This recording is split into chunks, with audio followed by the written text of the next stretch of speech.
Assalamu alaikum students. Once again, today we will start chapter number 2, ninth class, biological problems. Chapter number 1 हमारा खत्म हो गया था, introduction to biology. So students, आज हम नया चैप्टर स्टार्ट करने जा रहे हैं, chapter number 2 of biological problems.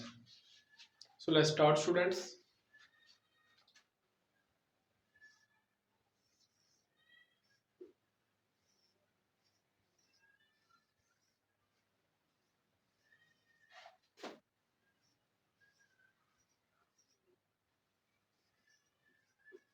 Biological problems. So students, हमने पीछे चैप्टर पढ़ा इंट्रोडक्शन टू बायोलॉजी। बायोलॉजी क्या होता है? Study of life, study about life.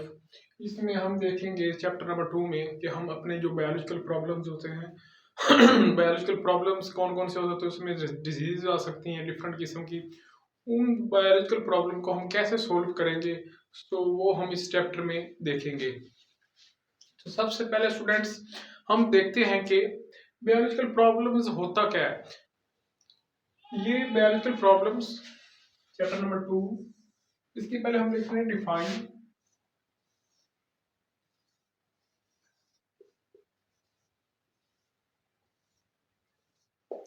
कि बायोलॉजिकल प्रॉब्लम्स होता क्या है। ये क्वेश्चन है बायोलॉजिकल प्रॉब्लम जो कि रिलेट करता है ऑर्गेनिज्म से। इधर हम लिखेंगे it is a question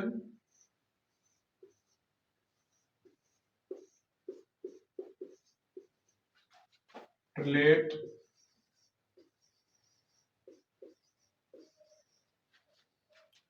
related to living organism।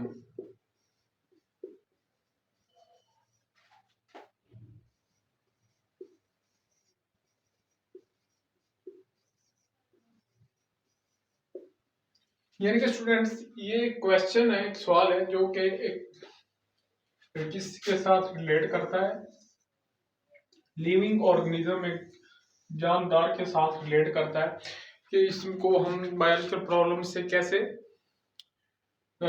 कैसे सॉल्व कर सकते हैं। सो स्टूडेंट्स, इसके बाद आता है इसमें बायोलॉजिकल मेथड, यानी कि उसका सोल्व करने का, बायोलॉजिकल जो प्रॉब्लम है उसको सोल्व करने का एक मेथड होता है। वो मेथड क्या है, उसकी हम सबसे पहले डिफाइन देखते हैं, उसके बाद उसकी हम डिटेल देखते हैं।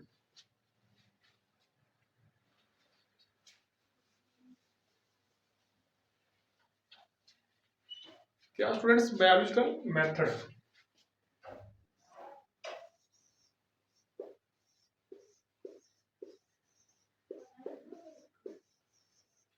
Biological method,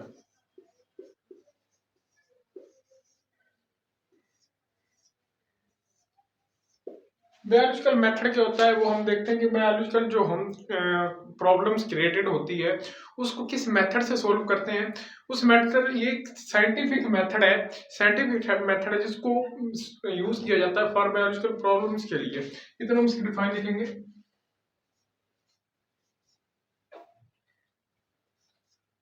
it is a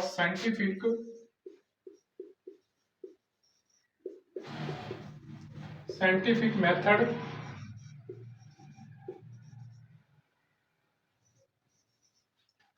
that is used to solve biological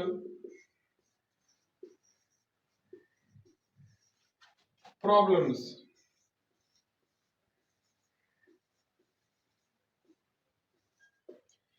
students, ये एक मेथड, साइंटिफिक मेथड है जिसको यूज किया जाता है फॉर सोल्व बायोलॉजिकल प्रॉब्लम्स, कि हम जो बायोलॉजिकल प्रॉब्लम क्रिएट हो उसको सोल्व करने के लिए जो मेथड यूज किया जाता है उसको हम कहते हैं बायोलॉजिकल मेथड।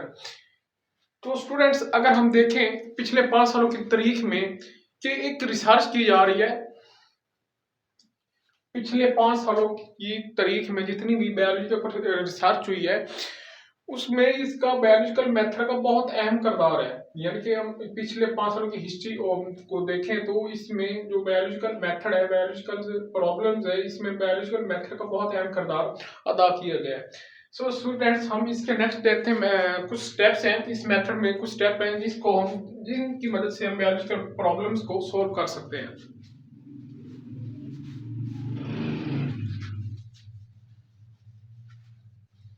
इधर लिखेंगे हम सम स्टेप्स।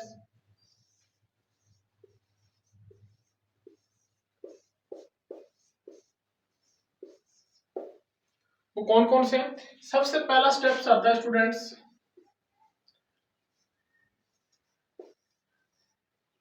रिकॉग्नाइजेशन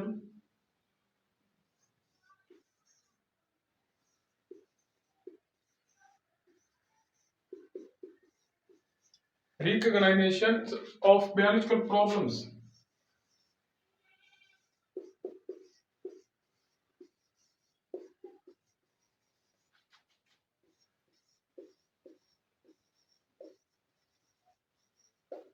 ये इसका फर्स्ट स्टेप था।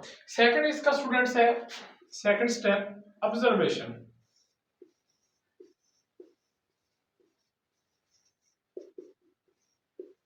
थर्ड स्टेप है students hypothesis.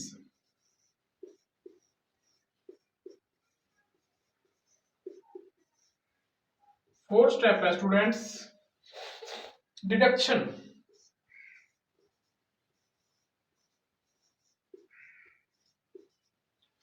And five step है स्टूडेंट्स एक्सपेरिमेंटेशंस।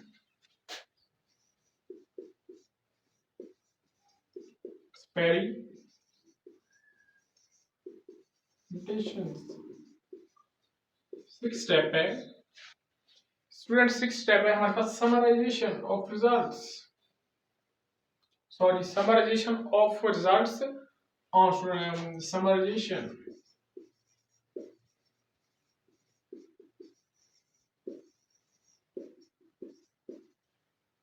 एंड लास्ट पे हमारे पास आता है रिपोर्टिंग ऑफ रिजल्ट्स।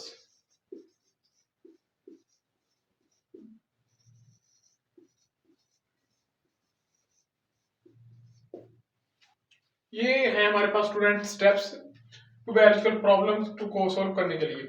सबसे पहले हमारे पास आता है रिकॉग्नाइजेशन ऑफ बायोलॉजिकल प्रॉब्लम्स, कि हम पहले बायोलॉजी की जो प्रॉब्लम्स क्रिएट होती है उनकी हम पहचान करते हैं कि उनको हम कैसे सोल्व कर सकते हैं, वो पहले स्टेप में करते हैं। उसके बाद है ऑब्जर्वेशन। ऑब्जर्वेशन का मतलब होता है मुशाहदात, यानी कि उस पहचान करने के बाद उसको हम ऑब्जर्व करते हैं, इसकी क्या वजह हो सकती है, ऑब्जर्वेशन उस पे हम मुशाहदात करते हैं। इसके बाद हाइपोथेसिस। हाइपोथेसिस का मतलब होता है कि हम उस पे ये तहकीक करते हैं कि क्या वजह हो सकती है। हम उस हाइपोथेसिस ऑब्जर्वेशन करने के बाद हम आइडियाज लेते हैं, ख्यालात का इज़हार करते हैं कि इस वजह से ये क्रिएटेड हुई है बायोलॉजिकल प्रॉब्लम्स, उसे हम कहते हैं हाइपोथेसिस। डिडक्शन, हाइपोथेसिस के बाद आता है डिडक्शन।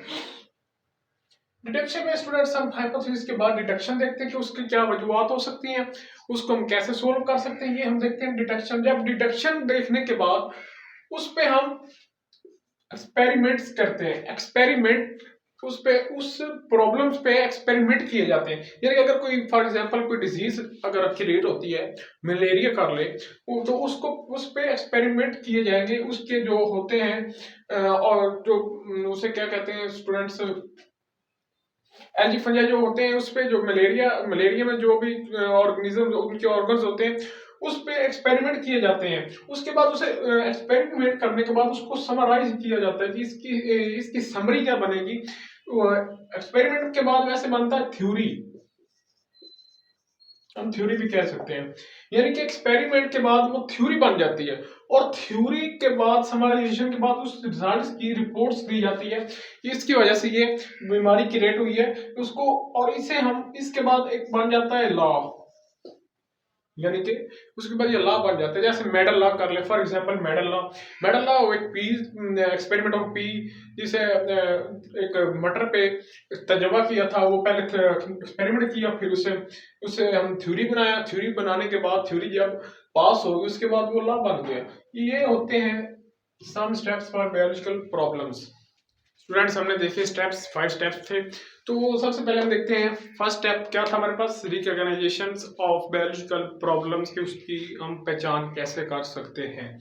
तो सबसे पहले हमारे पास फर्स्ट स्टेप आता है रिकॉग्नाइजेशन ऑफ बायोलॉजिकल प्रॉब्लम्स।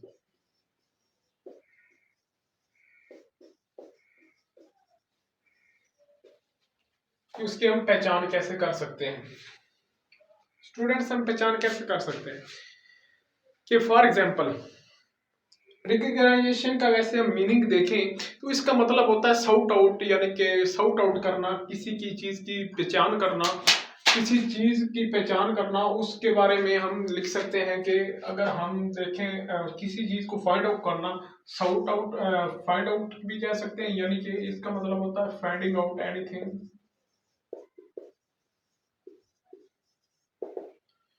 ये इसका मतलब होता है वैसे तो, लेकिन अगर हम देखें कि फाइंड आउट भी हम की कर सकते हैं। फॉर एग्जांपल अगर हम मलेरिया की एग्जांपल लें, अगर हम मलेरिया हम देखेंगे कि ये कहां से आया, ये कहां से यूटिलाइज हुआ, how to utilise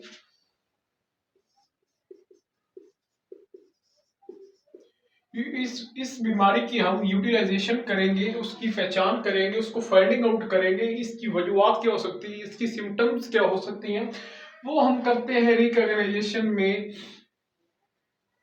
find. Next step है स्टूडेंट्स हमारा ऑब्जर्वेशंस।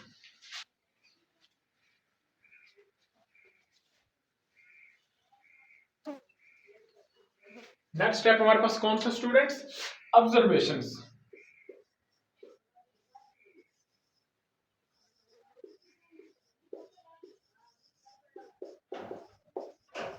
स्टूडेंट्स ऑब्जर्वेशन जो होती है, ऑब्जर्वेशन का मतलब होता है किसी चीज पर मुशाहिदा करना, उसको देखना, जांचना, पड़ताल करना। मुशाहिदात हम इसे कह सकते हैं, या मुशाहिदा कह सकते हैं, मुशाहिदा। तो स्टूडेंट्स अब हम देखते हैं कि स्टूडेंट्स पर ऑब्जर्वेशन में हम क्या करते हैं।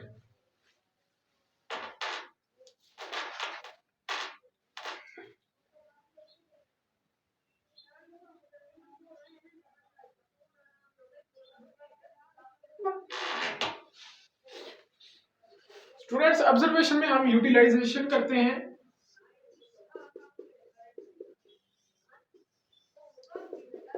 यूटिलाइजेशन करते हैं। इसमें स्टूडेंट्स हम देखते हैं वुमेन सेंसेस, वो 5 होती हैं। वो सेंसेस हम कौन कौन सी हैं, वो है स्टूडेंट्स स्टूडेंट्स वो सेंसेस 5 है, वो अक्सर हम आपको शायद पता भी हो। फर्स्ट है स्मेल, स्मेल के बाद स्टूडेंट्स आती है टेस्ट, थर्ड आती है टच, फोर्थ आती है सीइंग,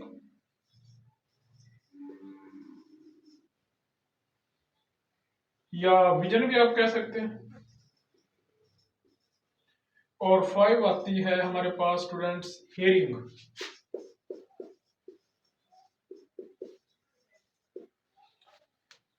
स्टूडेंट्स स्मेल सूंघना,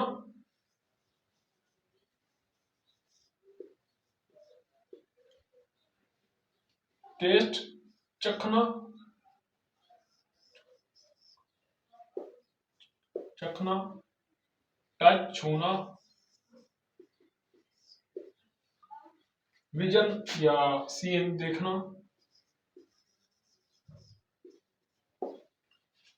हियरिंग सुनना। ये जो 5 सेंसेस स्टूडेंट्स है, ये हम कहते हैं ऑब्जर्वेशन में, ये अगर ये हम हमारे पास ये 5 सेंसेस होंगी और ये है भी हमारे पास ये सेंसेस जो वुमेन सेंसेस है 5, इससे हम ये ऑब्जर्वेशन करते हैं, ऑब्जर्व करते हैं। तो स्टूडेंट्स अगर नेक्स्ट हम इसकी देखते हैं ऑब्जर्वेशन की टाइप्स। टाइप्स में सबसे पहले आती है क्वांटिटेटिव।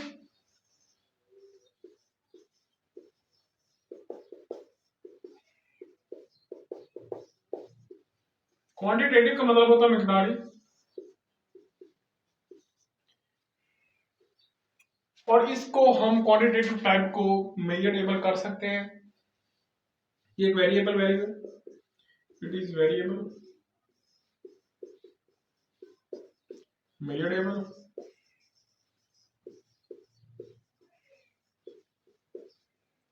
एंड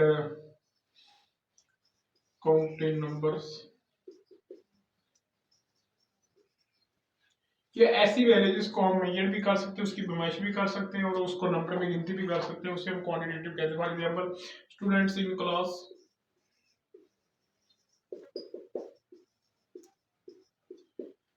उसके बाद हमारे पास सेकंड टाइप क्वालिटेटिव। क्वालिटेटिव इसका मतलब होता है स्टूडेंट म्यारी है, तो ये वैल्यू भी वेरिएबल,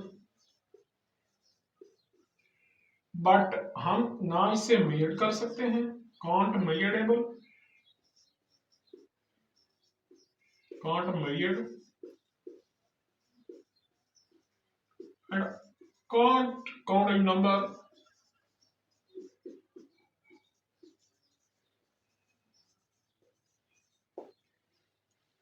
क्वालिटेटिव वैल्यू इसको हम कहते हैं म्यारी, यानी कि हम इसको मेजरेबल नहीं कर सकते। एग्जाम्पल हम देख लेते हैं, forest in world, forest in world, अब पूरी दुनिया में बहुत से जंगल हैं, मैनी फॉरेस्ट, उनको हम गिनती नहीं कर सकते, ना उसकी हम पैमाइश कर सकते हैं। तो ये थी क्वालिटेटिव और ये क्वांटिटेटिव। सो स्टूडेंट्स, ये था हमारे पास आज का लेक्चर। सबसे पहले हमने देखा बायोलॉजिकल प्रॉब्लम्स। बायोलॉजिकल प्रॉब्लम कैसे सॉल्व की जाती है, वो की जाती है बायोलॉजिकल मेथड से। बायोलॉजिकल मेथड क्या होता है वो कि हम उसमें, उसके बाद हमने देखा कि उसके 5 स्टेप्स होते हैं बायोलॉजिकल मेथड को सोल्व करने में। उसमें सबसे पहले आता है स्टूडेंट्स रिकॉग्निशन, उसके बाद आता है ऑब्जर्वेशन। ऑब्जर्वेशन हमने देखा, रिकॉग्नाइजेशन देखा, ऑब्जर्वेशन की टाइप्स देखी। नेक्स्ट हम जो हमारा स्टेप है वो हमारे पास है हाइपोथेसिस। हाइपोथेसिस हम कैसे उसकी डिफाइंस देखेंगे, उसकी एक्सप्लेनेशन देखेंगे कि हाइपोथेसिस हम कैसे करते हैं और हाइपोथेसिस बनता कैसे है, वो हम देखेंगे इंशाल्लाह नेक्स्ट लेक्चर में। तब तक अपना ख्याल रखें स्टूडेंट्स, और चैनल को सब्सक्राइब करें, बेल आइकन को दबाना ना भूलें। थैंक यू, टेक केयर, अल्लाह हाफिज।